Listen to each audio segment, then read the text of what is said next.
नमस्कार दोस्तों, चलिए नजर डालते हैं 10 महत्वपूर्ण खबरों पर जो कि भारत और पाकिस्तान के बीच चल रहे तनाव से जुड़ी हुई है। सबसे बड़ी खबर, अमेरिकी राष्ट्रपति डोनाल्ड ट्रंप के मध्यस्थता वाले बयान के बाद से भारत ने अपना रुख साफ कर दिया है। कहा कि हमें संदेश नहीं चाहिए, हमें किसी की जरूरत नहीं है। दोस्तों, खबरों की माने तो भारत का कहना है कि हमें किसी की जरूरत नहीं है। हम अगर बात करेंगे तो पीओके लौटाने और आतंक के आकाओं को सौंपने पर ही बात होगी अब पाकिस्तान से। भारत का कहना है कि पाकिस्तान के कब्जे वाले कश्मीर यानी कि पीओके की वापसी, इसके अलावा बात करने के लिए कुछ भी नहीं है। अगर वे आतंकवादियों को सौंपने की बात करते हैं तो हम बात कर सकते हैं। हमारा किसी अन्य विषय पर कोई इरादा नहीं है। हम नहीं चाहते कि कोई मध्यस्थता करे, हमें किसी की मध्यस्थता की कोई जरूरत नहीं है।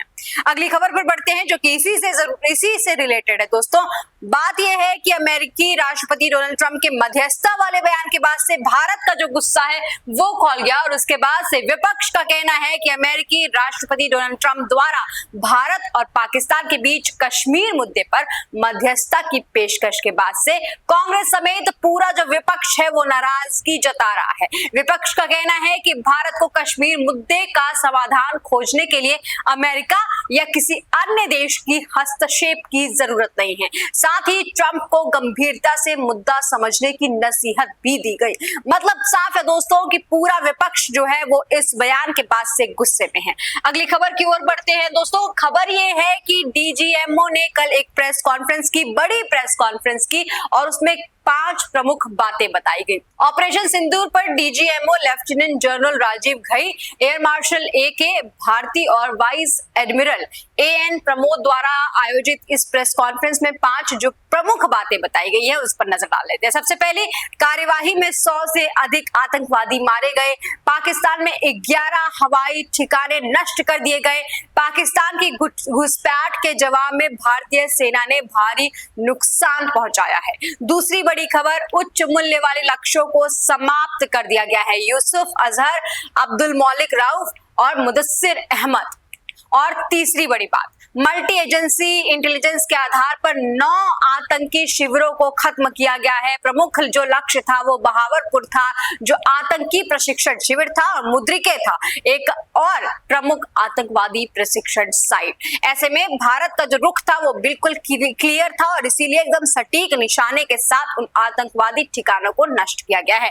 चौथी बात, संघर्ष विराम के बाद भी यूएवी और छोटे ड्रोन की जो लहर है भारतीय नागरिक और सैन्य क्षेत्रों में घुसपैठ करती रही है। इन ड्रोन को सफलतापूर्वक रोक लिया गया है। पांचवी बड़ी बात, भारतीय सशस्त्र बलों द्वारा इसका मुंहतोड़ जवाब भी दिया गया। इसके अलावा सभी फील्ड कमांडरों को संघर्ष विराम उल्लंघन के किसी भी मामले में उचित कार्यवाही करने के लिए अधिकृत किया गया है।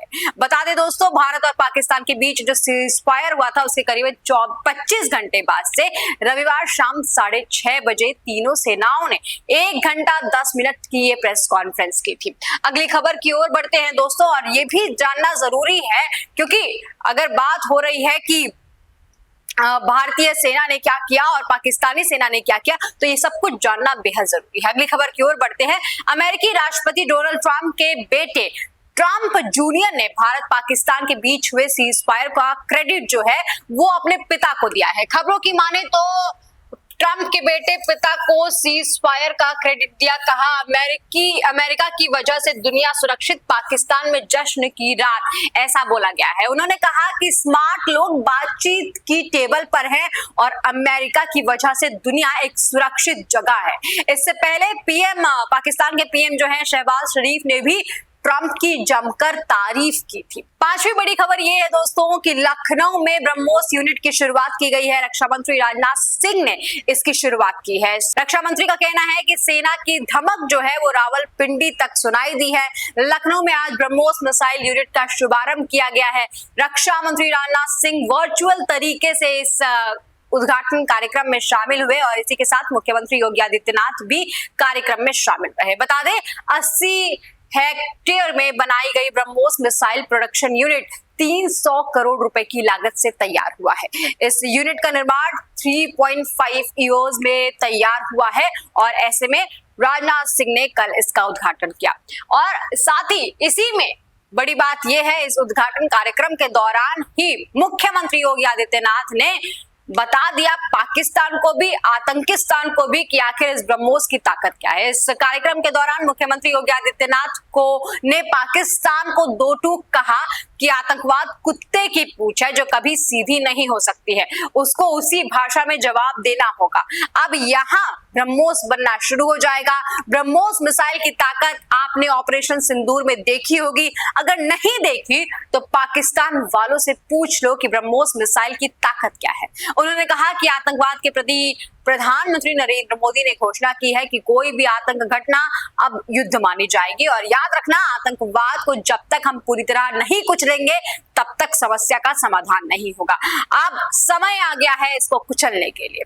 अगली खबर की ओर बढ़ते हैं दोस्तों। सातवीं बड़ी खबर यह है कि भारत और पाकिस्तान के बीच तनाव के कारण जो आईपीएल 2025 को टाला गया था, अब 16 मई से उसकी शुरुआत होने की संभावना जताई गई है।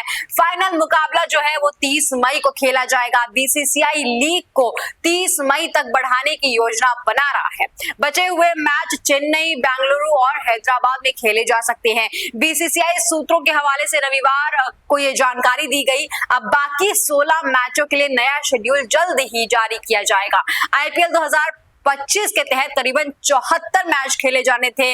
8 मई तक 58 मैच हो चुके हैं, यानी अब 16 मुकाबले बाकी हैं। इनमें से 12 मैच लीग स्टेज के हैं और 4 मैच प्लेऑफ स्टेज के हैं। दोस्तों अगली खबर की ओर बढ़ते हैं। जम्मू कश्मीर के मुख्यमंत्री उमर अब्दुल्ला ने सोशल मीडिया पोस्ट कर यह पूछा कि संघर्ष विराम का क्या हुआ। श्रीनगर में विस्फोटकों की आवाज सुनाई दी, उनका कहना है। इससे पहले मुख्यमंत्री उमर अब्दुल्ला ने ये भी कहा था कि भारत सरकार के प्रवक्ता की तरफ से भारत और पाकिस्तान के बीच सीज फायर का ऐलान हुआ, मैं इसका स्वागत करता हूं। अगर 2-3 दिन पहले ये हुआ होता तो हमने जो कीमती जानें गंवाई हैं वो नहीं हुआ होता, और उसके बाद से एकदम से श्रीनगर में विस्फोट की खबर लेकर वो सामने आए। अगली खबर की ओर बढ़ते हैं दोस्तों।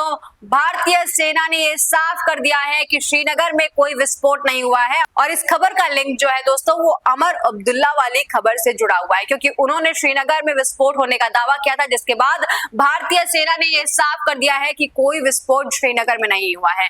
श्रीनगर में बड़ा विस्फोट होने की खबर आई थी, जो कि साफ तौर पर तथ्यहीन और भ्रामक है, ऐसा भारतीय सेना ने कहा। भारतीय सेना की ओर से जारी आधिकारिक बयान में जम्मू कश्मीर के श्रीनगर में किसी भी विस्फोट ना होने की बात कही गई है। सेना ने कहा, मैं फिर से स्पष्ट कर दूं कि श्रीनगर में कोई विस्फोट नहीं हुआ है। कुछ ड्रोन आए थे, कुछ समय बाद स्थिति की पुष्टि की जाएगी। इसके बाद अगली खबर की ओर बढ़ते हैं दोस्तों। विपक्ष की ओर से संसद का विशेष सत्र बुलाने को लेकर राहुल गांधी ने पीएम मोदी को एक चिट्ठी लिखी है।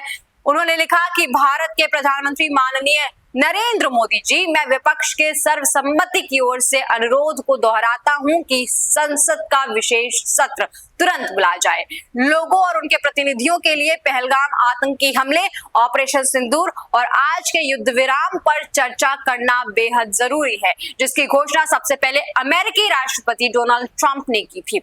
यह आने वाली चुनौतियों का सामना करने के लिए हमारे सामूहिक संकल्प को प्रदर्शित करने जैसा होगा, एक अवसर होगा। मुझे विश्वास है कि आप इस मांग पर गंभीरता से और तेजी से विचार करेंगे। मतलब दोस्तों, अब सर्वसम्मति की तरफ से ये बात राहुल गांधी ने कही है कि उन्हें विशेष सत्र, मतलब राहुल गांधी ने विशेष सत्र की मांग की है। ऐसे में देखना यह होगा कि क्या वाकई विशेष सत्र बुलाया जाता है। इस खबरों में फिलहाल के लिए इतना ही। आपको ये वीडियो कैसी लगी कमेंट सेक्शन में लिखकर जरूर बताइएगा, और ऐसी तमाम अपडेट्स के लिए जुड़े रहिए डीएनपी इंडिया के साथ।